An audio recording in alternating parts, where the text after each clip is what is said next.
Hey guys, and welcome to the Working Money channel. So Ripple's Swell conference did conclude yesterday, and Ripple has released a few clips on their YouTube site. You guys can go check them out. And there are a few articles that have been written here. Ripple CEO about why XRP is better than BTC. It's 1,000 times faster and cheaper. And guys, we all know this stuff, right? We've enveloped ourselves in the research over the past few months, so we already know these kinds of things. Last comment in this article here, the crypto community has received this announcement with positivism. However, the fact that being better than BTC or not apparently is not something that worries users either. For many, XRP fills a gap between traditional and disruptive technologies. There is somebody here that mentions, it's clear it's a cryptocurrency for banks. In my humble opinion, there is a big market for such tech, and it is already in use, and it will grow many times. People who criticize XRP just want a crypto for banks, while masses will never know about crypto without this step XRP is taking. And what they're referring to is, working with banks becoming kind of a mainstream token. The world will not use crypto tomorrow. Tomorrow, they will use XRP.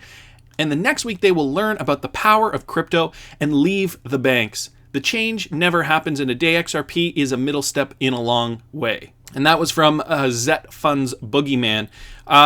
We know XRP is going to be mainstream, and there are several reasons why Ripple tries to make this quite evident. Ultimately, what this article was saying here, and the point I actually wanted to take from this was that Ripple and XRP is basically the first step in getting people to adopt cryptocurrencies and to understand it, the same way Netscape was the first internet browser that allowed the mainstream masses to access the internet without feeling nervous. So ultimately, Ripple and XRP are going to be that first step to allow users to really understand these kinds of payment solutions and to be comfortable, to embrace the technology and to be comfortable with cryptocurrency on that level. This next article here just touches on, I just wanted to read a quote here from Cory Johnson. Ripple and XRP. Cory Johnson says we're on the tipping point for mass adoption of crypto. And there's a clip here, but ultimately he basically says what we're really seeing is we are on the cusp of massive adoption based on our survey results. We are talking to people who are making decisions about what they're going to do, who are really actively looking at this technology. And this mass adoption, the tipping point for this mass adoption, we're right on the cusp of right now. So Cory Johnson, an executive at Ripple, is in fact stating very publicly at the Swell conference that mass adoption is about to occur, let's say 2019, let's call it 2019, guys, and that Ripple is on the cusp of it right now. So we're just getting over those hurdles, those last little steps for the public to be able to see and embrace the technology. It's like the light at the end of the tunnel. So Ripple has made a wave of headlines and its conference in San Francisco with former U.S. President Bill Clinton's endorsement of blockchain to the announcement that the company's XRP-powered platform, XRapid, is now available for commercial use. So guys, as we know, former President Bill Clinton was at the conference, and that sends a message itself. Brings me to my last article here. And they were CoinDesk actually kind of reports this a little bit disparagingly. With rambling Clinton keynote, Ripple is sending a clear message. And that title's a little misleading, just because it does go on to say that Ripple was sending a message by having Bill Clinton at the event. It kind of talks about the Clintons and their history. I don't really want to make this video political, but it talks about that, but it does make a good point down here. And the clear message that Ripple is conveying to the public and to the important people that are in the financial industry who could be potential customers for Ripple. XRP is not that kind of crypto. So ultimately what CoinDesk is stating here is that, when you have the kind of money and backing to book a former president of the United States, what that signifies is that you mean business. You are not effing around, so to speak. You have the money, you have the backing, you have the right friends, in quotes. And so the CoinDesk reporter mentions that here, the push is evident on multiple fronts. Just a few days ago, it was reported that Ripple and others had created the Securing America's Internet of Value Coalition, an advocacy group that will pay its DC lobbying firm partly in XRP. Ripple's board, meanwhile, includes a former co-president of Morgan Stanley, a former superintendent of financial services for the state of New York, who created the state's cryptocurrency regulation, a former State Department official who now runs a DC Silicon Valley consulting firm, with 2 former cabinet members and a former White House advisor and an official who served on the Clinton and Obama administrations. So guys, you tell me, what other company in the cryptocurrency space has these economically and politically influential types of people on their board?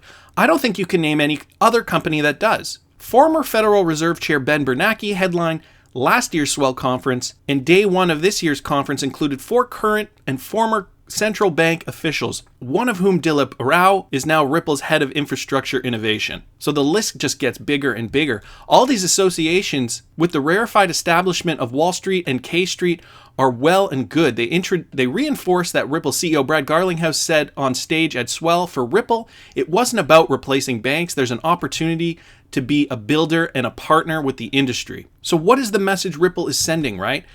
Still, the Clinton speech stands out as a particularly potent gesture. Not only does it seemingly vault Ripple into a small circle of establishment firms that book Clintons, Goldman Sachs, Morgan Stanley, and the Deutsche Bank, it simultaneously distances Ripple even more emphatically from the world of fly-by-night ICOs, dark web markets, Ponzi schemes, tokens, sectarian hard forks, and meat-only diets, the crypto scene that Ripple clearly wants nothing to do with. So guys, this is a very, very interesting statement here.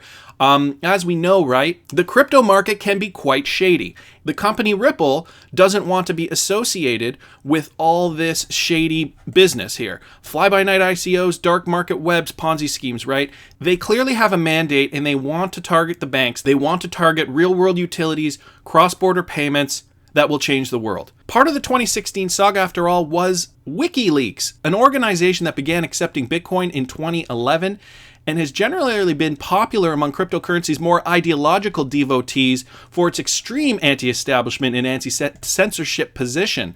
So this is an interesting connection. The site published damaging excerpts of Hillary Clinton's speeches to banks in October 2016, just a month before the election. So again, WikiLeaks, and guys, this is not to say that I'm against WikiLeaks or anything like that, just because I'm invested in Ripple. But you've got to look at the world, and you've got to look at what will make you money and what won't. And when Ripple is cozying up with the right kinds of people, they are sending a clear message. We are serious about success. We are not effing around. So it goes on to say that right here. In this context, the symbolism of paying for a Clinton speech is clear. This organization has nothing to do with the sorts of cypherpunks and anarcho-capitalists who donate Bitcoin to WikiLeaks. Goes on to say a little bit more about Clinton's speech, but then it finalizes this article by saying, 10 years after the financial crisis and the publication of the Bitcoin white paper, much of the Bitcoin blockchain cryptocurrency world is moving away from its anti-establishment roots, but no one is doing it with quite as much panache as Ripple. So guys, Ripple's got the money, Ripple has got the intelligence, Ripple has got the connections. They are sending a very clear message in this space that they are going to succeed. But guys, I want to hear what you think. Please subscribe to the channel if you haven't already. Like the video if you like the content I'm providing. I always love hearing your comments. See you in the next one, guys.